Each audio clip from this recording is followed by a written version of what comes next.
Yo, what is going on, guys? We are back today for another video, and I'm really excited about this one because we're going to be doing a top 5 list. We're going to be counting down the top 5 best, biggest, baddest defenders in all of Marvel Contest of Champions. And there have been a lot of really nasty defenders added within the last year to this game. And spoiler alert, some of them are going to be making the list. So let's go ahead and get started with a champion that just doesn't quite make the list. This is a champion that I have had in my top 5 best defense, even like top 3, for half a decade. And that champion is Domino. But Domino just doesn't quite cut it anymore, dude. Which is crazy because Domino is so insane. That just goes to show you how nutty Kabam has been on the latest and greatest defenders.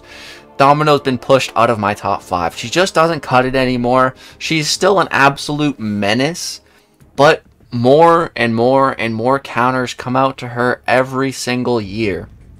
New and old. What I mean by that is, we get new champions to counter Domino, but we also get older champions that get buffed and become good Domino counters. A very prime example of that is Red Skull. Red Skull is one of the best Domino counters in the game now, and he was buffed. So yeah, I feel like Domino, her defender strength has gone down considerably, but she is still absolutely worth an honorable mention here, and still definitely worth ranking up, sigging up. She's my highest sig 7-star, and of course it's all about, all the champions we're going to talk about on this list have counters. When your opponent has the counter, they're going to do a lot better against champion. It's all about, placing the champions in battlegrounds, at least, when the opponent doesn't have the most ideal counters. And some of these champions, even with the best counters, how they interact with nodes can just be so insane. That's what makes them go higher on the list. So Domino doesn't quite make the list. Just wanted to give her a quick little shout out. So coming in at the number 5 spot, we actually have a two-way tie between two female champions. The first one being Photon. Photon is an absolutely just a menace all around. I think Photon is genuinely one of the best science champions in the game. Top 5 for sure. Pretty much no matter who you ask, they're going to be putting Photon in their top 5. Depending on who you ask, they could have her top 3, top 2, even top 1. Some people rate Photon that highly. Photon's great on offense, but man, where she truly shines is on defense. And again, especially if you catch your opponent lacking without a counter, she can be just absolutely devastating. And in certain metas, like the one we have right now, which is Placebo and Spite, I found Photon to be even crazier, dude. Like, just so crazy, because, Photon, my normal go-to counter for her personally is like a good old Hulkling. Just a good old standard Hulkling, and in a normal generic meta, he handles the job pretty well. Can usually end the fight before it gets too crazy. But with Spite, there's so much power going crazy, and she just ramps quick.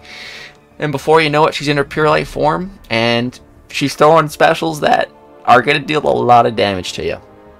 Man, Photon is an absolute menace. She definitely has counters. Mantis is a great counter. Crossbones is a great counter. There's definitely counters to her. But yeah, when your opponent doesn't have one, man, she can be very, very rough. But I used to have a lot of beef with Photon. I used to hate her. I had hoped the entire time since she came out to her rebalancing. I just hoped and prayed to Kabam Jesus that she would get taken down a notch, and I had just banned her. I didn't bother fighting her, even learning how to fight her, until after her rebalance came in, and then the news came out that she wasn't getting nerfed, and I was like, really? And I was a little bit upset at first, but I accepted it, and I said, all right, it's time to start learning how to fight a Photon then.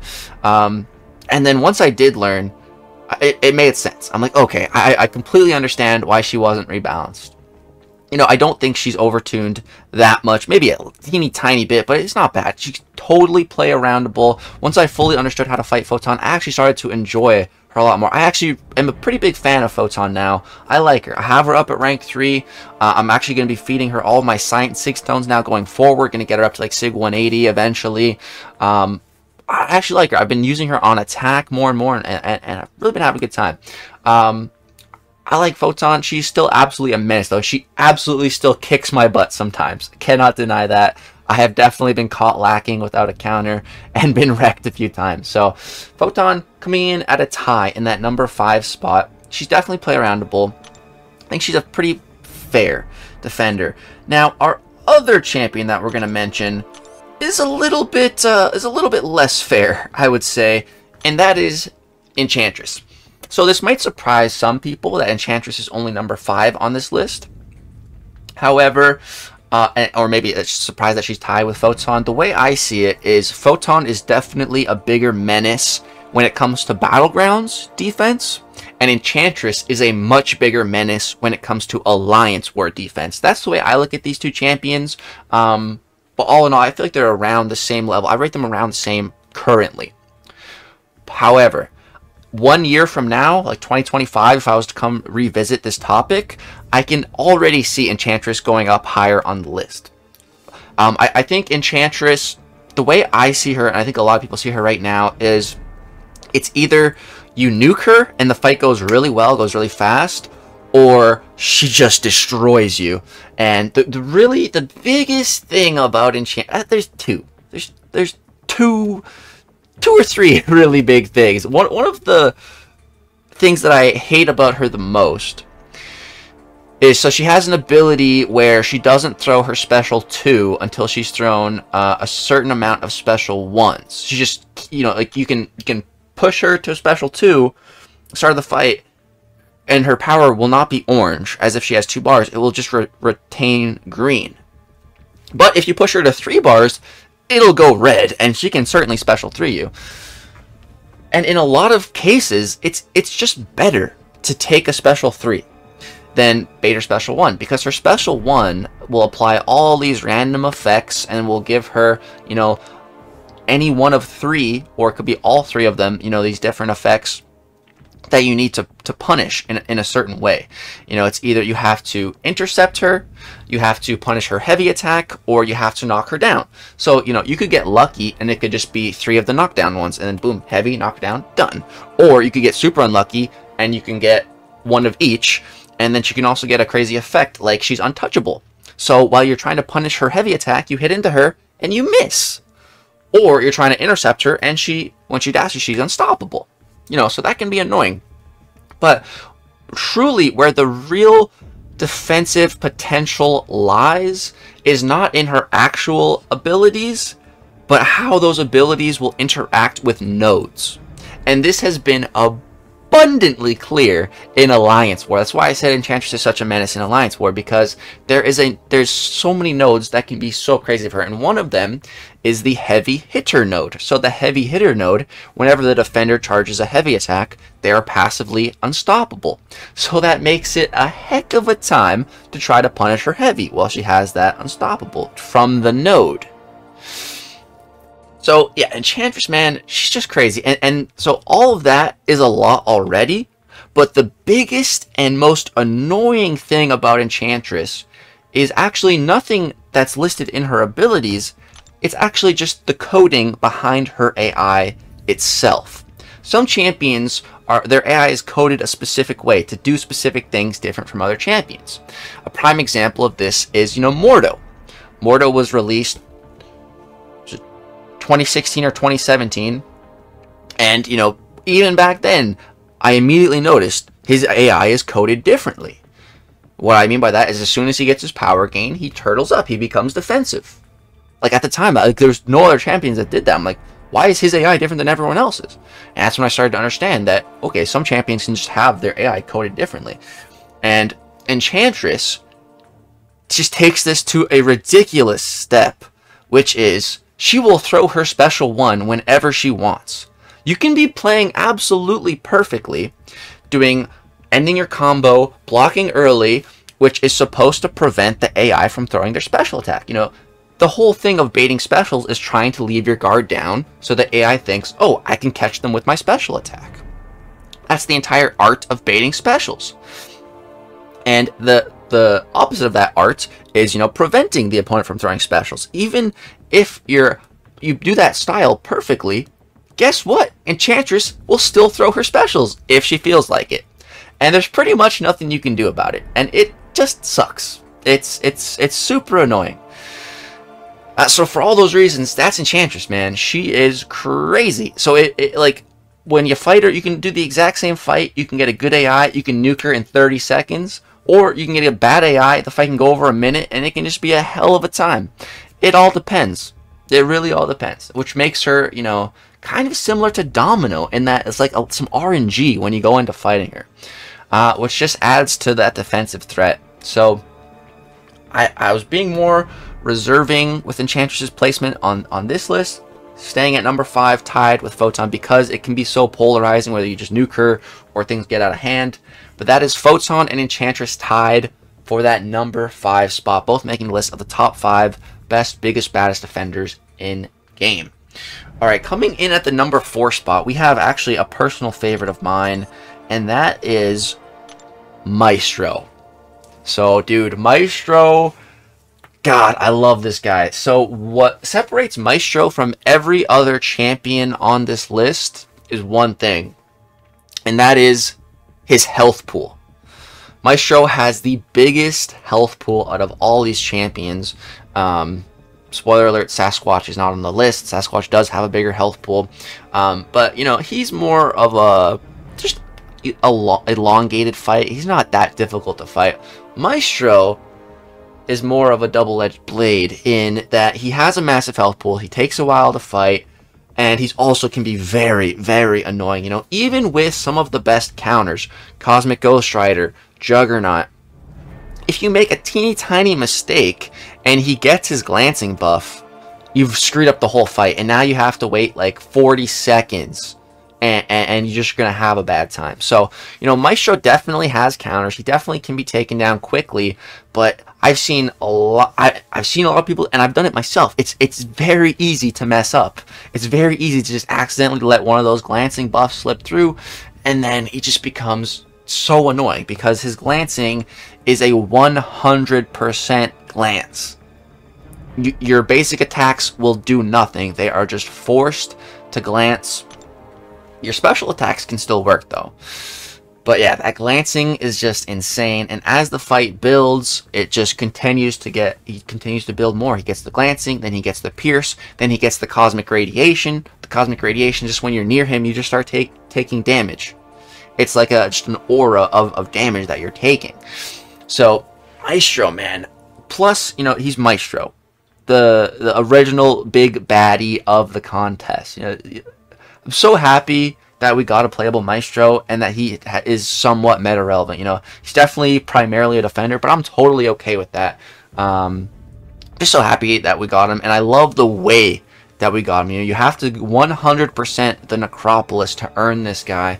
Speaking of Maestro and Necropolis, Maestro is actually going to be becoming an even better defender very, very soon, because Kabam Crashed has recently confirmed that there will be means to awaken Maestro very soon. Outside of Cyber Weekend, outside of those awakening gems, there will be a way in-game to get an awakening on Maestro. So what will that do?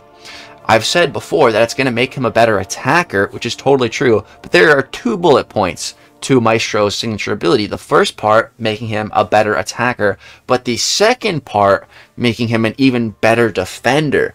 So what that second bullet point does is each Neutronium also grants Maestro additional block penetration. So, you know, Maestro, he's rapidly gaining Neutronium all throughout the fight. So now for each one of those Neutronium, he's getting additional block penetration. And remember, he also already has Pierce. So Pierce on top of block penetration, on top of additional block penetration via stat focus, is going to be even more menacing. Any just parries are going to be more punishing. Any specials blocked is going to be really punishing.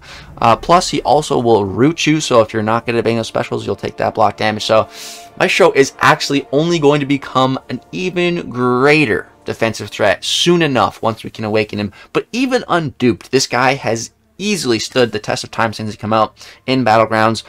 Ever since I took him to rank 3, I've had him in pretty much every single match. I think there may have been one where I took him out because he just wasn't working for it. But much every other single meta I've had him in my deck, and he has been a phenomenal defender for me. I highly recommend taking Maestro up to rank 3. He's so awesome. I really love him, and I definitely think he deserves this number 4 spot. Okay. Alright, top 3 now. Now it's getting really interesting. So, coming in at our number 3 spot, the 3rd best defender, biggest, baddest, best defender in Marvel Contest Champions, we have the absolute homie Onslaught. Again, another one of my personal favorites. First of all, just Onslaught all around is I genuinely think he's the best champion in the game. If I had to just pick one overall, it's Onslaught. There's just so much that he can do. He has he's so incredible on attack, so much utility, very unique damage sources via Neuroshock and passive degeneration. So much utility built into him. One of the highest prestiges in the game, and on top of all of that, he is such a big defensive threat. You know, they recently released a hard counter to Onslaught through Jack-O-Lantern. Even still, I still don't think that's going to change too much about Onslaught being the 3rd best defender in the game, in my opinion. Sure, there's a better counter out now, but it doesn't matter, dude. Onslaught is such a menace on defense. You know, you can definitely have good fights against him, but again, it's so easy to slip up. One little missed dex, you end up eating a special 1. You just wasted a bunch of time. You've lost health. Like, it's so easy for that fight to go downhill. Also, again, talking about AI, this is more of just a wild theory, but Onslaught's AI, I feel like I'm not alone in saying it can just be insane sometimes. It can just be sidestepping you, light intercepting you out of nowhere. Like, this dude's AI can sometimes just be going Ultra Instinct on you. I swear. I swear I can't be the only one who's experienced Ultra Instinct Onslaught AI before. Like, I don't know how he just pulls out craziness sometimes. And Onslaught is literally yesterday I was doing some battlegrounds and he caught me like twice in the same fight, and it was just really bugging me, dude. So like, I'll have sometimes where I kill him in like 45 seconds, super fast, super clean fight, and other times where it just is crazy. And again, another thing about Onslaught is there's an RNG element in fighting him, which truly makes defenders unreasonably strong, in my opinion, because if there is an RNG factor that you have zero control over, like, that's crazy, because you can just get unlucky and it can just go bad. And what I mean by that is the Neuroshock. You can just get unlucky and get a lot of Neuroshock stacked on you and lose a bunch of health, and that could just make you lose a Battlegrounds match. It can totally happen. Yeah, Onslaught, I think he is one of the strongest defenders in the game. That's why he's in this spot. But I also think he's one of the most reasonable and balanced strong defenders in game. I have no problem with Onslaught in any way. I did not want him to be rebalanced in any way, defensively or offensively. I think he's perfect. I genuinely think Onslaught is one of the most well-balanced, well-tuned, very strong champions in game. With Deathless Thanos close on the horizon, my one-to-one comparison that I've been making for the longest time of how and where I hope Deathless Thanos lands in game is Onslaught. If he can be like any one champion, I hope it's Onslaught. You know, incredible offensively, defensively, high prestige, insane utility, awesome, unique damage. That's what I really hope for Deathless Thanos. And Onslaught has it all while keeping it somewhat reasonably balanced. I don't feel like Onslaught is too unfair. I think they just found the perfect balance with him, in my opinion, and that's why he stays one of my favorite champs in the entire game. Plus, he looks so freaking cool as, you know, a mix between Professor X and Magneto. It's just, I love it, man. They just absolutely knocked it out of the park with Onslaught. Could not have been a more perfect way to end off 2023 than with this champion. So that's Onslaught. Alright, now we're getting to the top 2. So, in second, the second greatest, best, biggest, baddest defender in all of the game, easily, in my opinion, goes to this crazy dude right here, Bullseye. Dude, Bullseye is an absolute animal. And it is just crazy. And I think what truly, some of these champions are crazy on their own, and then you give them just 1 or 2 nodes, and it just takes them to such an unreasonable place. And Bullseye is a prime example of that with the current Battlegrounds nodes of Placebo and Spite. Bullseye is without a doubt, well, I would, it's close because there's one champion above him on this list, and they're both quite insane for these nodes. But I would say Bullseye's even crazier with this Placebo and Spite, because the moment Bullseye crosses over that bar of power, he gains that killer instinct, and then boom, he's just going to evade you, and then counter you, and then special you, and you're just screwed. Bullseye is so nutty in this current Battlegrounds meta, dude. Like, I've had some matches against him, and let me see if I can find some. So yeah, here, like, this is my rank 3 Mr. Sinister. The best Bullseye counter. Only put up 43,000, and I've lost a ton of health. I was trying to go really fast here. The start of this fight went so good, and then just kind of went downhill from there. So we got any other Bullseye fights here? Let's see. Some more Bullseye action somewhere around here. Let's see. Yeah. Here's another one. So this one was, I put up some more points here. So this is this is a mirror match. Me and my opponent here both have 7-star rank 3 Mr. Sinisters. And you can see he didn't even finish the fight. The best this right here sums up how insane Bullseye can truly be in a meta. We both have rank 3 Mr. Sinisters against rank 3 Bullseyes, and this is how the fights are turning out. Like, Bullseye, man, he's just an absolute animal. And Bullseye, he did get a nerf.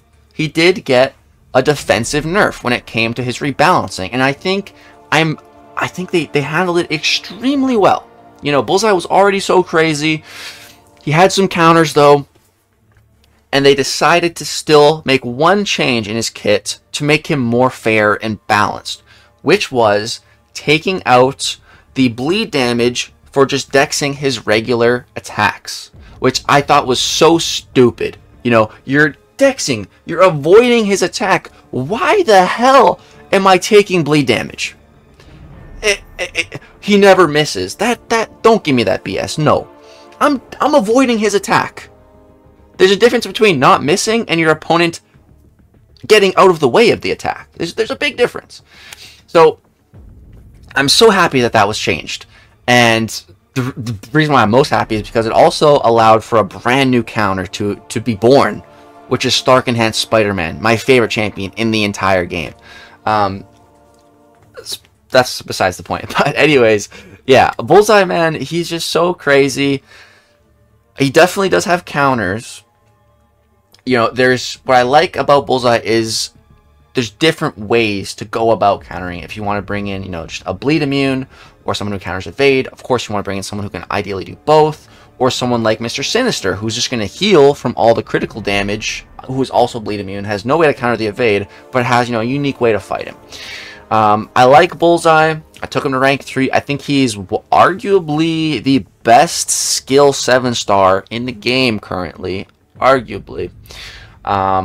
He is actually very underrated on attack as well, by the way. But yeah, he's just such an absolute menace on Battlegrounds defense and in Alliance War as well, for sure. But yeah, I definitely think he's more menacing in Battlegrounds, and it's so easy for a Battlegrounds meta to take him from one of the strongest defenders to just one of the most overpowered, ridiculous, unfair defenders. And that's exactly what we're seeing with Spite and Placebo. And I can't remember what the meta was, but when Bullseye first came out, oh yeah, I think it was Safeguard. The very first meta we had for Bullseye was the Safeguard meta. That one was pretty rough for him. I remember that being crazy. Like, there's been some very rough ones for Bullseye. I think without a doubt, he's the second strongest defender in game. There's only one champion that is more BS than Bullseye. Only one. But before we get to that one champion, I have one honorable mention. This champion just barely did not make the list. And that is Attuma. My most wanted 7-star in the current basic pool that I don't have. There's not that many of them. But yeah, I do not have Attuma at all as a 7-star. I have the 6-star all maxed out. But I don't even really bother with using him in Battlegrounds. I don't know. I want the 7-star. I want to sig up the 7-star. I want to rank 3 of the 7-star. I've heard from so many different people that Attuma is like just so reliable.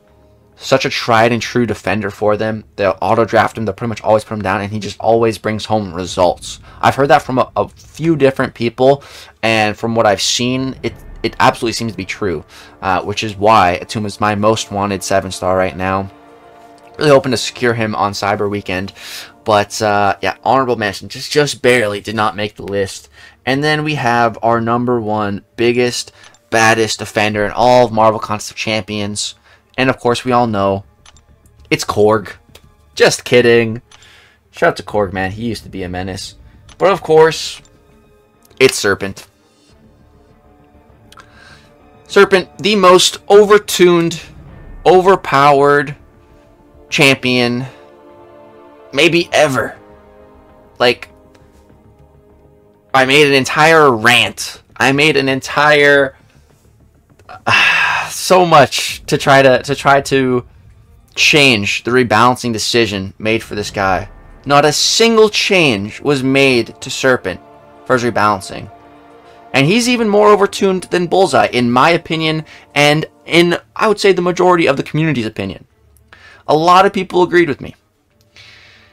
A lot of people were outraged. There was a lot of chatter on the forums. Multiple threads about Serpent. So many people discussing. And Kabam didn't touch him at all. Which just doesn't make sense, to be perfectly honest. Since then now, I think we can easily see why they didn't touch him. Because we've had like 4 Mystic Champions in a row.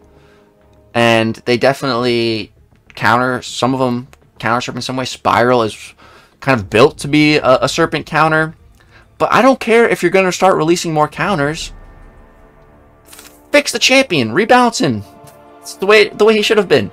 You know, I was never saying to nerf him into the ground. Serpent can still be the biggest, baddest defender in the game with changing just a couple of little things and making him more fair and balanced for everyone. But they didn't do that.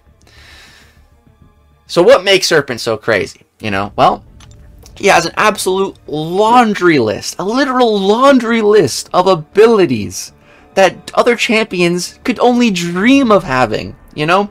Kabam has said time and time again how much they regret Hercules. How if they could nerf Hercules, they would. And yet, they make a champion that is essentially defensive Hercules. Serpent here has death immunity. Hercules has immortality. Well, Hercules, you know, at least when you're fighting him, you can get rid of his immortality. You just hit him with a special 3. It gets rid of it. It kills him, right? That makes sense. What about Serpent? Nope. Special 3 is not going to do anything to him. Okay. Well, against Hercules, you know, you can fail his immortality with ability accuracy. You can stagger it. You can nullify it. Right? There's multiple ways to get around it. What about Serpent? Oh yeah, he has a 125% chance to trigger it. Above 100. So, also, fun fact, neutralize is not guaranteed unless it's over that 125%. So, Tigra, I think, is just 100%. So, when you're using Tigra against Serpent, it's not even guaranteed you're going to neutralize it. Also, this buff cannot be staggered or nullified. That's fun. That's really cool. A Cosmic Champion and is the most overpowered death immunity buff in the entire game. It can't be staggered or nullified. That's a really fun interaction. Like, it's so much. It's so much. In my Serpent rant rebalancing video, you know, we went over a list of all of his abilities that other champions don't have. And there's so many of them. There's just so much. Brian Grant made a great comparison. That Serpent, he doesn't feel like a regular run-of-the-mill monthly release champion. No. What he feels like is an endgame chapter boss fight. That's an incredible comparison, because that is what he feels like. What else is fun about Serpent? Oh yeah, you can't dex his special attacks. Why not? Well, Heimdall has precedence where you can't evade his special attacks, so let's throw that into Serpent. That makes total logical sense. How is that fair? Can't dex his specials? Plus he gains a whole bunch of pierce, block penetration to make you take more block damage? That's fun. That's so much fun. Want to know another cool thing about Serpent? Oh yeah, in Alliance War, well, you know, at least you can throw in an invulnerability boost to protect yourself in case Serpent gets to a special 3, right? Wrong. If Serpent's special 3 does 0 damage, guess what? He instantly gains 2 bars of power back. That's awesome. Isn't that awesome? Isn't that great? The last bullet point. If this attack deals 0 damage, gain a power gain buff, gaining 2 bars of power over 1 second. Isn't that wonderful? Isn't that great? That's fun. You know, that's so much fun. And so in my Serpent rant video as well, I showed a clip of, because you're not able to evade Serpent specials, right? But the first part is supposed to be avoidable even without the dexterity mastery. And I showed a clip where I'm moving out of the way and it says dexterity failed and I get clipped. And in my mind, you know, well, I'm not supposed to need dexterity. So what's going on here? Apparently, there's a cool little thing called iframes or invulnerability frames. So it's like a special frame. If you don't have the timing exactly right, well, guess what? You get hit. Your dexterity fails and you still get hit. So there's special iframes when you can't dex, but you're supposed to, and all this fun stuff. And it's just so much, dude. It's so much. Plus, he has a massive health pool as well on top of all that. You know, who's another champion that has, you know, insane base stats?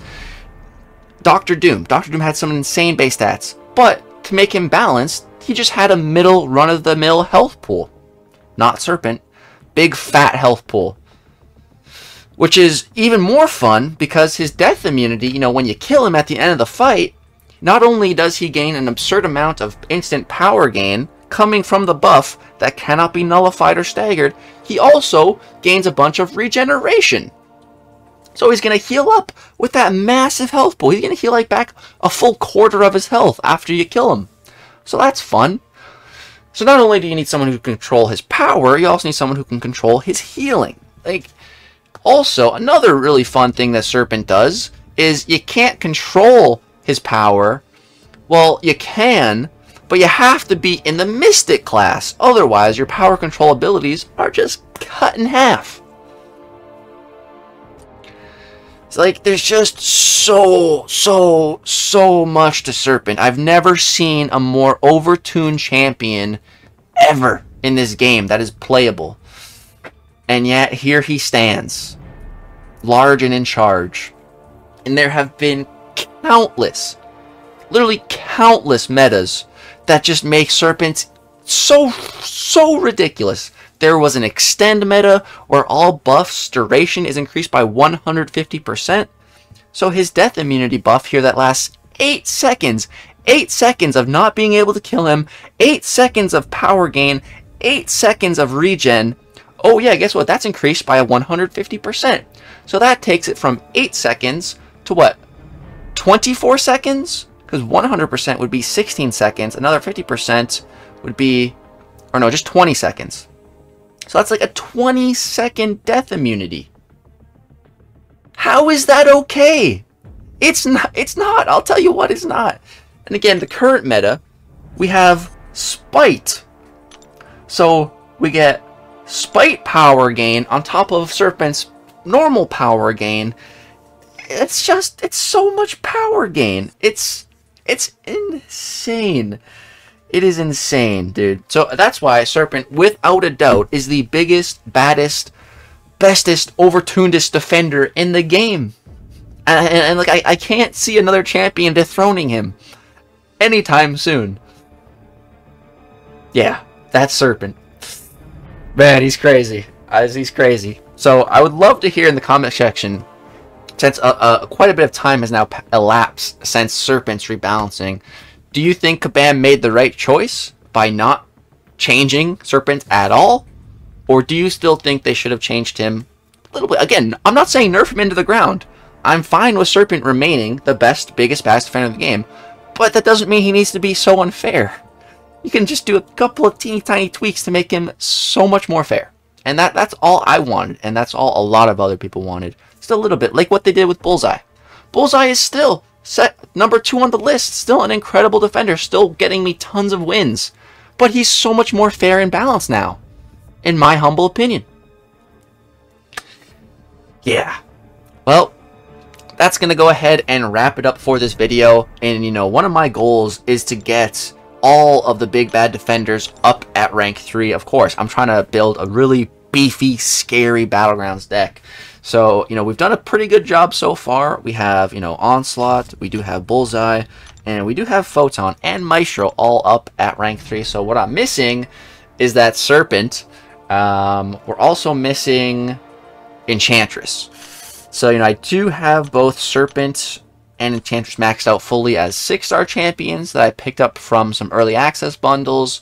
But, of course, they don't nearly compare as the 7-star big bad rank 3s do on defense. I do have Serpent as a 7-star. He's currently unduped. Maybe that will change for Cyber Weekend. Maybe I'll rank 3 him. Maybe I'll stop banning him. Maybe we'll jump on the Serpent bandwagon. Who knows? But Enchantress, on the other hand, don't have her at all. She's currently only available in the Titan pool, and I am waiting for that to change. So we'll see. But if I do pull an Enchantress, I would 100% rank 3 her unduped without a doubt. And if I do awaken Serpent, he'll probably be going up to rank 3. Unfortunately. But, yeah, probably will.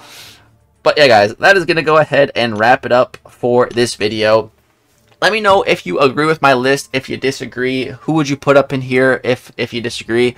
I think another honorable mention could be Kindred. The only thing about Kindred is I feel like he really, really wants to be high Sig. For me personally, my rank 3 Kindred, he's lower Sig right now. He's done alright for me. He sometimes comes through, he sometimes just gets nuked. But I think at that high Sig, he'll be a lot more reliable. So I do think Kindred is worthy a little bit of an honorable mention if you have him sigged up. But yeah, that's going to go ahead and wrap it up for this video. Drop a like if you guys enjoyed. Subscribe to the channel if you want to see more. Hope you'll have a great, wonderful day. Ace is also just chilling. He's been chilling here for most of the video. Hey, buddy, you want to say goodbye? Yeah, say goodbye, dude. Say goodbye to all the lovely people watching. Hope you guys all have a great, wonderful day. Peace.